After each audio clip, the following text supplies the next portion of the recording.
$180 billion company and you cheat. That's why we're a $186 billion company.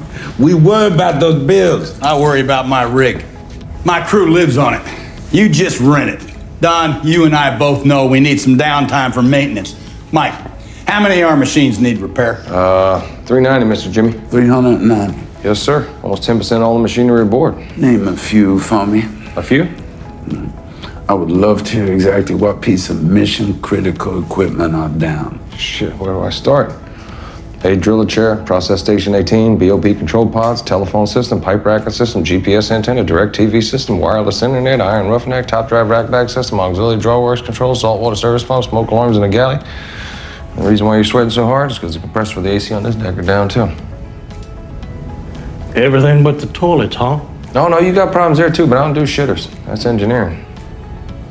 Who are you? Mike Williams, Chief ET. Love this video clip. John Malkovich, Mark Wahlberg, Deepwater Horizon. Hey, this is a true story.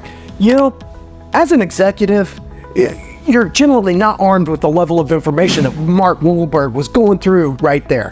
How do you get there? How do you get that information? It's not a data lake. It's not a bunch of Cognos reports. You know what it is? It's getting the right software in place. Maximo Application Suite, and it's getting it implemented correctly. Business value assessment. What are our processes and practices? Which ones are working? Which ones are broken? Let's get it fixed. Let's get it streamlined so that every morning when you walk in as an executive, your dashboard gives you a realistic view of what Mark Wahlberg is facing, and so that you can make critical decisions about your critical assets and what is actually driving the financial backbone of your industry, your business. You know, it's a great clip. It really does represent the reality for a lot of organizations out there right now, and it's time for us holistically to get out of that position, get smart about what we're doing, get better, go through the business value assessment, figure out what your path is, get moving. In order to do that, we have to get software implemented that helps that happen. That's something like the Maximo Application Suite. Love to hear your thoughts and comments below.